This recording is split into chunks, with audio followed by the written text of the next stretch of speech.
Alright guys, nandito na tayo ngayon sa Lloydminster Husky Truck Stop. Ayan, nagwawagayway yung flag ng Canada. So dito tayo magpapalipas ng gabi guys. Meron tayong escort dito dahil dito sa Alberta kailangan pala talaga ng escort. Siguro 2 pilot ang kailangan natin. So dito tayo pumarada sa gilid para mas marami pang makaparking dito. Uy, kills pala to So dito tayo sa gilid lang dahil para bukas hindi tayo maiipit pag labas. At saka para may makapark ng marami na sasakyan kasi pag doon tayo pumarada, so sakop, 2 parking ang masasakop natin. So yun. Nga pala guys, good news, tumawag nga pala sa akin last day si Pinoy Trucker. Tumawag sa akin last day. So nagkausap kami, mahabang kwentuhan about sa nangyari. So yun nga guys, tumawag sa akin last day si Pinoy Trucker. So nagkakwentuhan kami about sa nangyari. Sinabihan ko siya kung gusto mo bang marinig yung side ko, yung kompletong details para mismo manggagaling sa akin yung information. So yun, nakinig naman siya. Pero ito guys, yung tao na nagkwento sa kanya ay solid followers niya talaga. Kasi hindi naman totally kilalang kilala ako. Ngayon, sa totoo lang guys, maraming hiring last 2018. Wala ako talagang naipasok doon dahil hindi naman ako kilala. Ang inano ko lang, ni-refer ko lang kapatid ko at pinsan ko. So pati yung anak kong panganay, yun lang. Sa 250 na hiring na yun, hindi ako ang ano nun. Palibasa nga nagbablog ako, parang ako ang inaano na malakas sa opisina. Hindi po, wala po ako naipasok na followers. Ang naano ko lang, nagbibigay lang ako ng idea sa mga nagtatanong sa akin. Lalong-lalo na yung mga nag-message sa akin, talagang sinasagot ko lahat ng mga tanong. Marami po nagme-message sa akin. Tinatanong nila ako kung ano agency, paano yung interview. Yun lang na i-share ko. Pero yung mag-recommend ng tao sa employer, wala akong nagawa kundi yung 2 tao lang na solid followers ni Pinoy Trucker. So yun nga, yung nagsabi sa kanya, nagkwento na yon na tao na yon, hindi ko followers yon. Ang sabi pa nga niya sa akin, kuya, pasensya na, hindi kita may share, hindi ako makapag-comment sa iyo kasi baka makita ako ng opisina daw nila. So wala sa akin yon. Hindi, tiningnan ko yung profile nila, 2 kasi sila tiningnan ko yung profile nila kung talagang truck driver sila. So nakita ko yung family nila, kaya sinabihan ko sila yung gagawin ko na ito kasi magkasama kami ni boss sa Saskatoon noong time na yon. So sinamantala ko yung pagkakataon dahil minsan lang makita yung boss namin. Nagkataon magkasama kami sa trabaho sa Saskatoon. So tiningnan ko yung profile nila, yun na nga, hindi siya pwede mag-share daw sa yung 2 tao na yon, hindi pwede ako i-share. Pero nakita ko puro Pinoy Trucker ang laman. May mga Pinoy Trucker.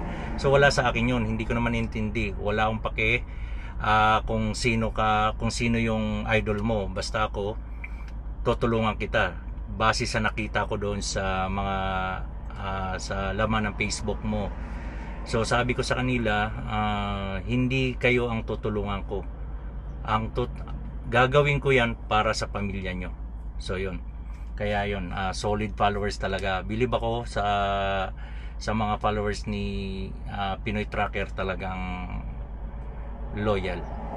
So pakinggan natin guys itong sinabi ni Pinoy Trucker. Then kasi hindi ko pa gaano napanood. Pakinggan natin din kung meron siyang dadagdagan natin, lilinawin natin at may paliwanag ko pa yung side ko. Ako na mismo ang magpapaliwanag bukod sa sinabi niya. Alright.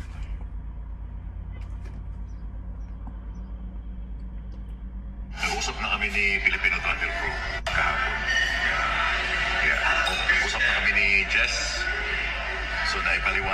gusto yung nangyari. Kulang yung binigay sa akin. Kulang.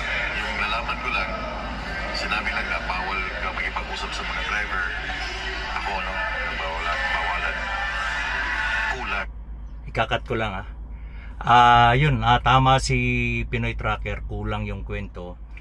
Pero hindi, ipapaliwanag ko, lilinawin ko lang wala akong lilinawin ko lang at ipapaliwanag ko rin sa side ko.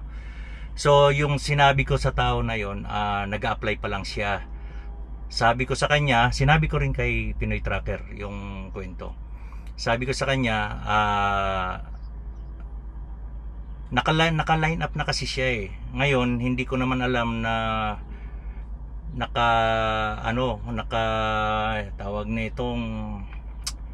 naka-follow si Big Boss. So wala lang sa akin, 'di ba? Naikwento ko na nagsabi sa akin na hindi niya ma-share yung video ko, hindi siya makapag-comments. So wala sa akin 'yon.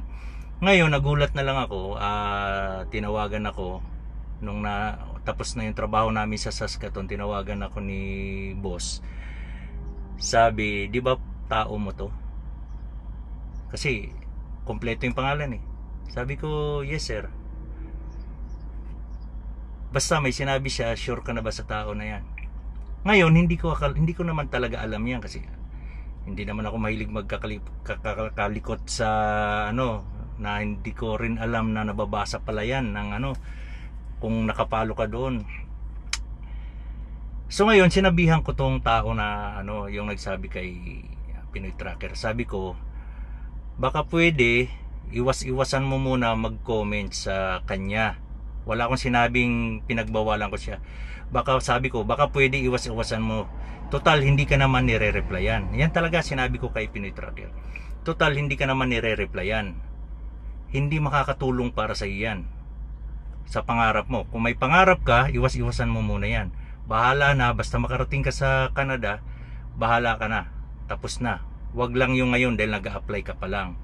So yun ang sinabi ko. Wala akong sinabi na na bawal or wag makipagkita. Wala akong sinabi noon. Ang sinabi ko, baka pwede iwasan mo muna mag-comments.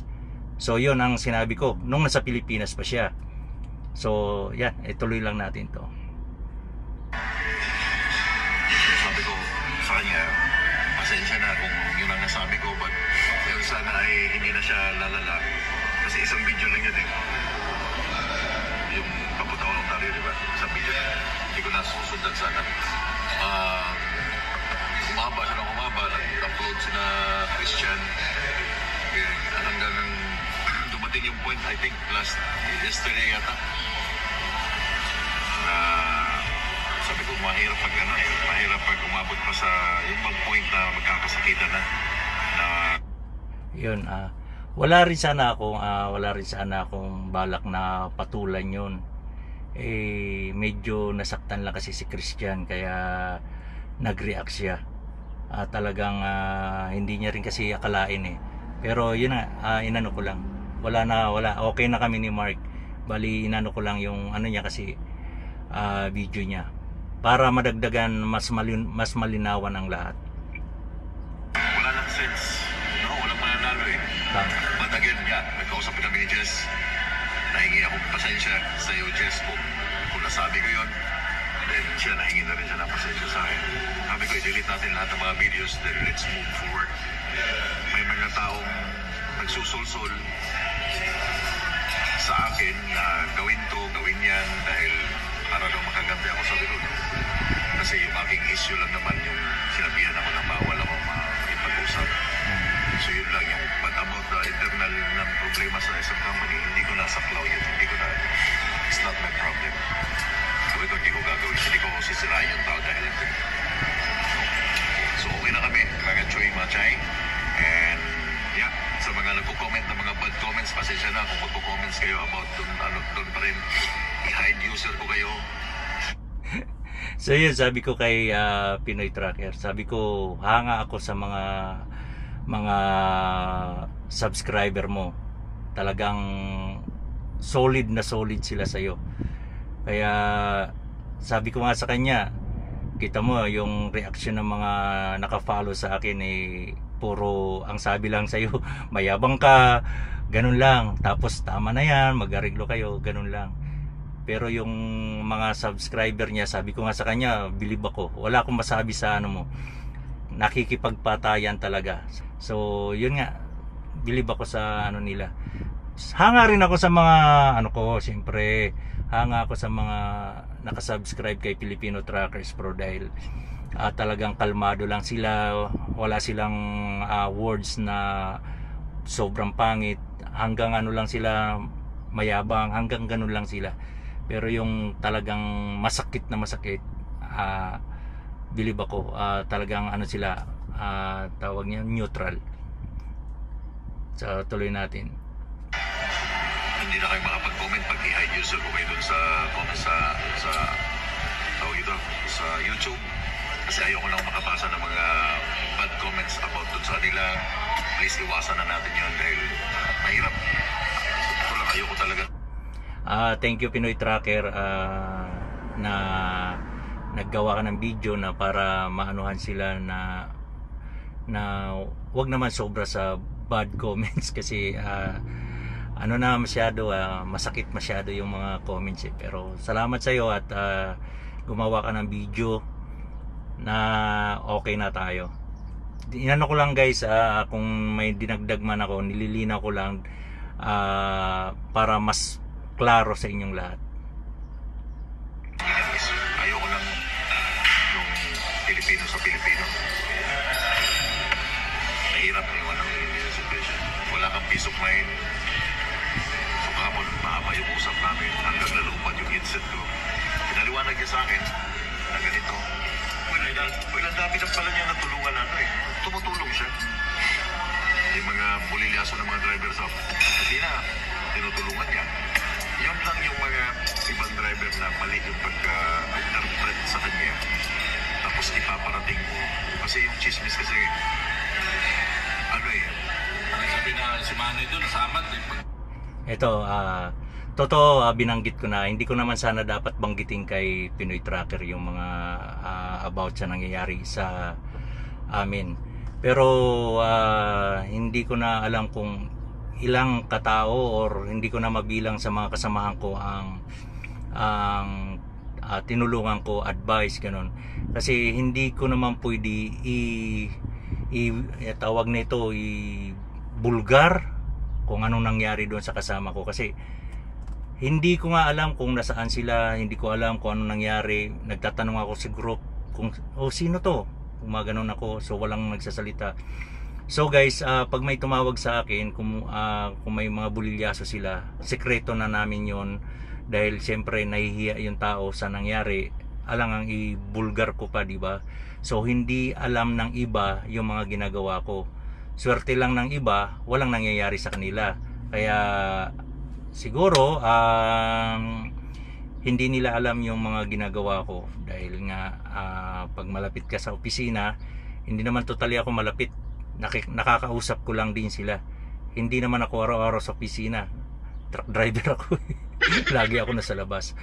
So yun, yun sinasabi ni Mark na marami akong natulungan. About sa trabaho namin yon kasi halos 70 or 80% kami mga Pilipino dito. So yun nga, sinabihan ko nga yung boss namin na 80%, 70 or 80% kami dito. Kaya kami halos ang nakikita sa mga bulilyaso. Siyempre nagalit yun. Nagalit yun, nangatwiran pa ako dahil nga pinagtanggol ko. Sabi naman ng boss, kaya nga meron tayong pre-trip, ganon, ginawa ko kayong per oras para hindi kayo nagmamadali. So yun, isa pa yun, dati ang hindi naman talaga ako nakikipag-usap sa opisina. Walang driver representative noon. Ano lang, yung taga road test lang, si Brad Robert, yung taga road test yun dati. So siya lang ang nakakausap ng opisina talaga. Pero hindi ko alam, wala naman akong negative na nakikita sa kanya. So mula nung umalis na sila, na unti-unti umalis, ang natira na lang kami, ako tsaka si Ray, si Aris, bago huli si Richard, bago umalis yun.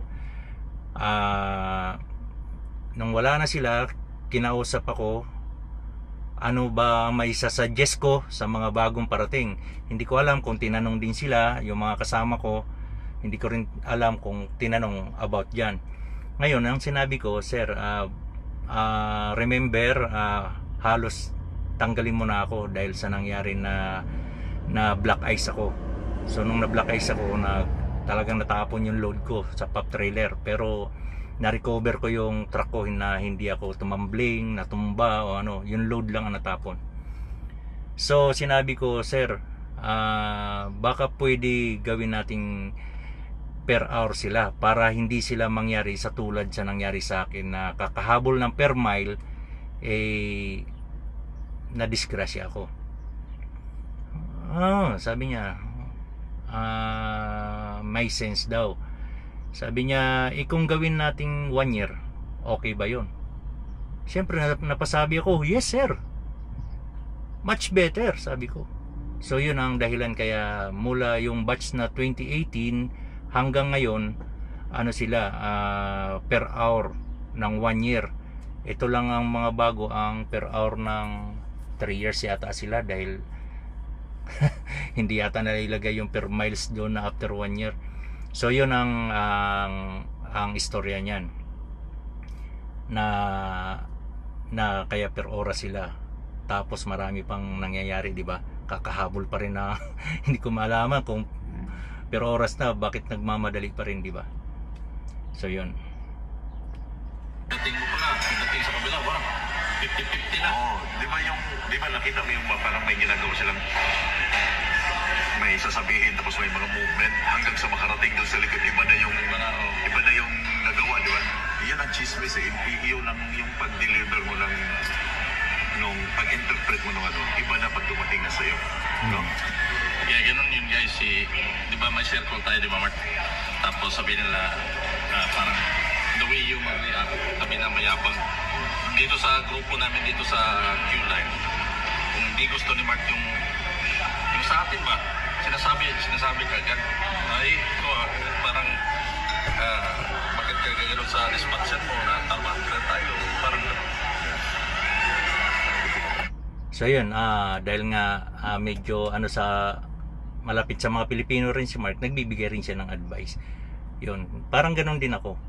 Nagbibigay lang ako ng advice, pero yun nga, porket nagbablog ako, nagagamit ko yung pangalan ng kumpanya, malakas na ako. Hindi, lahat tayo pwede lumapit sa opisina. Ano lang ako, messenger nyo lang ako. Messenger lang ako ng opisina, messenger lang din ako ng mga kababayan ko, para may parating yung gusto nilang sabihin sa opisina. Pero pwede naman kayong dumirekta kung gusto niyo lang. Dahil nga mga Pilipino, para isang sabihan lang ang kung anong gusto nila, ako na nagpapadating sa opisina. Direct to the point, hindi na mag-chismis kasi Maganda sana. Maganda yung bang... Kasi meron palang kwento din nung naungkat niya yun, kaya pala sabi niya na iwasan ako. Kasi maikwento ko lang sa inyo ano ko lang sa nakaharap ako. Sa atin ko yun, no? Ha? Sa atin ko yun. Nung unang dumating yung first batch ng Kelsey, anong big fright, nung nag-hire sila noong 2018, 4 yung dumating na mga driver dito. Tuwang-tuwa kami dahil nga for the first time, isang aking kamali sa Melatuba, nag-hire, tapos naumpisahan na yung World of Trucks, no? Yung World of Trucks na group. So doon ang communication, ganitong hiring, mag-IELTS kayo, so ang dami nakarating dito. But yung first batch kasi, doon kami natuwa sa una sa first batch. Meron, kung naalala niyo before, yung aking kaibigan, kumpare ko yun, na halos parang si Manoy. And then sabi ko sa kanya, parating na yung first batch, puntahan natin sa airport, parang i-welcome lang natin sa Winnipeg Airport. So pumunta kami doon, ito yung istorya, kaya doon nagsimula pala yung naiwasan ako, kasi pati ako nadamay na hindi ako membro ng kumpanya na yon. At yung isang driver kasi, dating driver doon na Para sumama ka lang. kami nagbuo ng World of Trucks pero siya ang nag-relay sa akin na merong hiring sa Pinas, ang Big Freight. Kaya na-disseminate namin yung yung hiring hanggang sa daming nakakalam na may hiring at papuntang Canada. Ba't galing sa kanya? Okay yun. Yung pag nag-share, okay kaya nabuo namin yung World of Trucks. But doon nagka-problema pagdating sa airport. Kasi nandun na kami, dumating na yung mga drivers, no? Nandun yung may-ari. Yung may-ari ng Kelsey. Nandun yung HR. Magkatabi sila sila, naghihintay din sila sa app. First 4 na Pilipino. Ngayon, nung dumating na, kumustahan. Itong isa, itong kasama ko lang kumpare ko, nag-open up siya. Sabi niya kami na maghatid nung driver papuntang Steinbach. Siya nag-offer, no? Nandito yung may-ari Nandito yung HR, nagulat yung may-ari. Sabi niya, who are you? Sabi niya, who are you? Di ba? Kasi hindi pa siya kilala nung may-ari ng Kelsey kasi taga-Big Freight siya. Kaya nung sinabi ng HR na driver namin yan, ang daming bulilyaso sa company. Doon na nag-start na, nung makita ang kanyang record, doon na nag-start na pinagbawalan siyang pumunta ng Steinbach that time. Bad siya, hindi siya pwede pumunta sa Steinbach.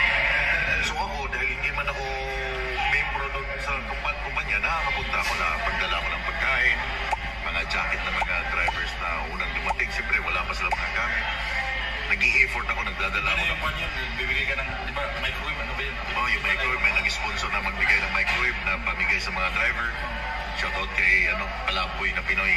Siya nagbigay ng sa yung mga jacket na mga use na kailangan na for winter.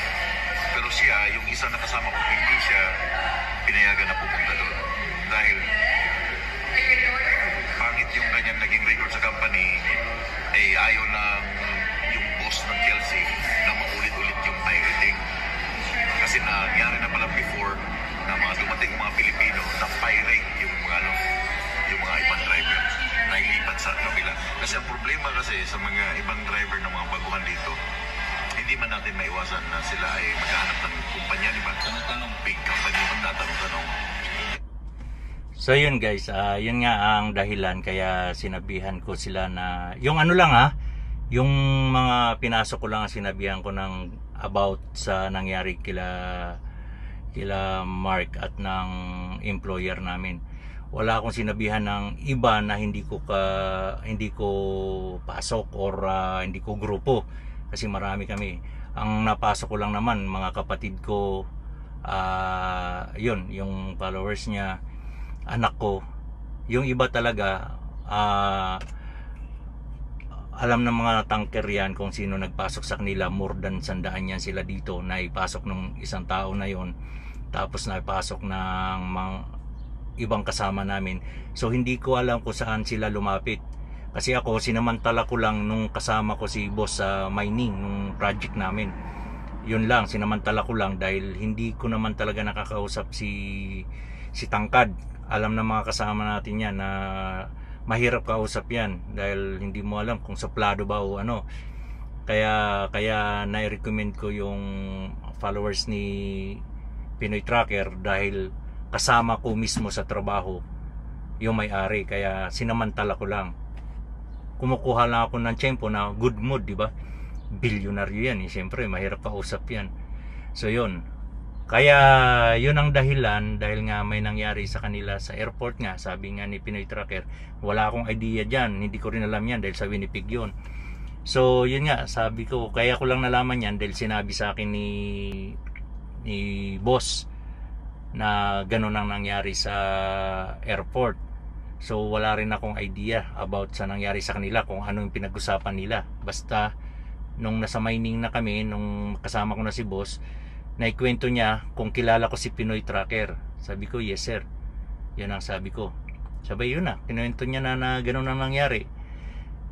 Pero hindi ko rin inaasahan yung kumpare niya na yung sinasabi niya. Nagulat ako, tumawag sa akin. Gabi yun, tumawag, nakipagkwentuhan. Yung pala nangyari, umabot na, lumaki na ang issue, lumaki na ang problema nila dahil nagka-demandahan na pala. So wala rin akong alam nun, kinwento lang din ni pare niya yon. So hindi ko na hinalungkat kung ano nangyari, basta naikwento niya lang, ganun ba, ganun lang ako. Wala akong kinwentuhan na iba nun, wala, as in akin lang, hindi naman kailangan ipagsabi pa, di ba?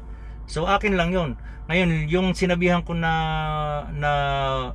wag makipag-usap kay Pinoy Tracker, walang ganun, sa Pilipinas pa lang yon. Ngayon yung dito sa Canada na, sinasabihan ko rin sila na kung maaari, huwag kayo mag-post ng picture halimbawa magkipagkita ka kahit kanino, makipagkita kayo, huwag kayo magpo-post ng picture kasi nga tingin sa atin ng employer madali tayo ma-pirates. So hindi na maganda ang tingin sa atin, yung parang ang dating nangangambas na tayo kung saan tayo lilipat, ganon. Kasi experience na namin yan, na sinabihan kami na ayaw kami patambay ng Saskatoon kasi nga marami nang galing sa kumpanya na ito na lumipat din yon. Alam din ng mga kasama namin yan na nauna sa amin. Alam nila yan dahil sa kanila rin kami sumasakay noon. Servisan nila kami, natataranta kami pag tinawagan kami ng opisina, tumatawag si Tangkad, balik na kami sa truck. Alam nila yon, alam nila yung mga owner operator na sila. Kaya ganun na lang ang nila, dahil siyempre sila nga ang gumastos sa tao, tapos papakinabangan ng iba. Kaya nga lagi kong sinasabi na kung maaari tapusin natin ang kontrata para walang masabi ang opisina, di ba? Para tuloy-tuloy pa rin ang deploy nila ng tao, ang kuha nila ng tao. Yeah. Tapusin natin. Pag nagtatanong kasi itong mga bagong driver dito sa Canada, tapos ang napagtanungan, mayabang, magsasalita ng about sa sahod, then ganito, ganyan. Yung utak ng yung utak ng bagong driver nagbabago. Instead na nakafocus ka lang dun sa work mo until matapos yung contract mo, magbabago. Pero hindi natin sila masisi, no? Hindi natin sila, decision nila yun eh. Pero pag ako napagtanungan ng mga driver, hindi ako nagbabanggit about sa pera kung magkano ang sweldo. Ang lagi ko lang sinasabi sa kanila, tapusin nyo lang yung trabaho nyo para pag once na nag-apply ka sa isang company, tatawagan siya, di ba? Ay, kumusta si Tampulano din? Kumusta sa Pedro? Eh, kung pangit yung history mo doon, paano ka matatanggap sa isang company na Isa na talaga yung talagang maraming tanong. Sa kumpanya ka na, magtatanong ka pa. Yung yearly mo, hindi naman masyadong lakihan, pares-parehas lang. Siguro above 5,000 sa kanila. Pero yung nagustuhan mo yung work mo ba, bakit ka palilipat? Kaya huwag kayo masyadong magtanong-tanong. Sahod ka parehas lang ngayon. Mahirap ngayon eh. Magkikwit ka ngayon. Ang hirap kaya maghanap ng trabaho ngayon sa trucking. Slow. Tapos yung tarif pa, nagkagulo pa, US, Canada, mahirap ngayon.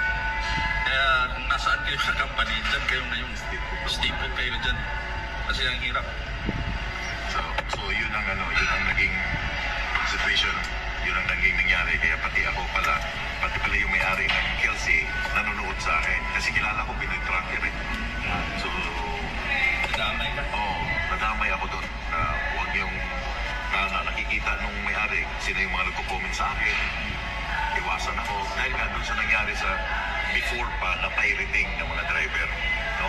So kami po, again, pag nakakausap kami driver, hindi po talaga Totoo yun, dahil nung kinausap ako ni boss, yung yung computer niya nasa right side yung Facebook, malay ko ba naman na ganun pala, tapos nandito yung email yun, naka-follow pala siya dito dahil siya ang nakilala dahil siya nagbablog. So yun, si Pinoy Tracker nagsabi na si pare pala niya ang noon, hindi siya. Yun nga lang, siya ang nakilala. Kaya sinabihan ko yung mga close sa akin na walang problema, makipag-inuman kayo, makipag-meet kayo, sabay kayo kumain, pero wag kayo kumari, wag kayo picture kasi nga tamang hinala na sila ang opisina, di ba? Ay sinabi ko sa kanila, iba yung status ng ibang batch, iba yung status nyo. Sila nominee, diretso PR na sila, kayo LMIA. So paano kung walang LMIA sa ibang kumpanya at ito lang ang meron?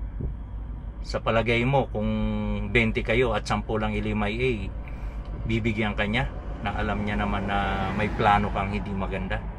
So ibibigay niya yung 10 sa dito sa walang kaplano-plano, kundi kung mag-stay lang sa kumpanya. So tinitimbrehan ko sila, may plano man sila umalis o hindi, para sa kanila yon, hindi para sa akin. Concern lang ako sa kanila. Isa pa guys, kaya ako nagpupunta dati sa sa accommodation ng mga bagong dating sa Steinbach, dahil nga napag-utusan din ako na sinabihan ako na kung free ka at way mo papunta ng Ontario, baka pwede pumasyal ka sa mga bagong dating at give them advice. So yun lang ang sinabi ni boss, wala nang iba, yung magbigay lang ako ng konting advice sa mga bagong dating. So sana wag niyo masamain. Iniinggan nyo na pumunta dito sa Q-Line, no? Yung nga sabi ko na may mga dating driver ng Kelsey na nagtanong sa akin na gustong magpa-packer, gagamitin ako tulad. If you think na qualified kayo sa inyong experience, hindi nyo kami kailangan eh. Di ba? If you Parang think... tingnan nila, parang kasi So yun lang, maraming salamat kay Pinoy Tracker at nagkasundo na kami, naayos na namin yung konting problema, konting gusot na ipaliwanag ko sa kanya, pinakinggan niya naman ako. Buti na lang tumawag siya, dahil ako, tumawag man siya o hindi, okay na ako, paraya na ako, pero mas maganda pa rin na nagkausap kami at parehas kami na naliwanagan ko siya, naliwanagan niya ako. Magulo, no? Pero yun, maraming salamat. Sana wag na kayo mag-comments ng hindi maganda. Share lang tayo ng knowledge, yun lang, para everybody happy. Yun. Sa ngayon guys, sa mga nagtatanong ng apply sa American Canada Employment Philippines Agency, kami nakalis. Thank you nga rin pala kay Pinoy Tracker, promote niya yung YouTube channel ko. Pero yung YouTube channel ko, storage ko lang yan guys. Pero kung dumami, mas marami pa tayong isi-share. Alright, so maraming salamat sa inyo. Pinoy Tracker, ingat-ingat Manoy. Shoutout sa iyo Manoy. Ingat-ingat. Ingat-ingat tayong lahat. Takbong pogi lang. Alright.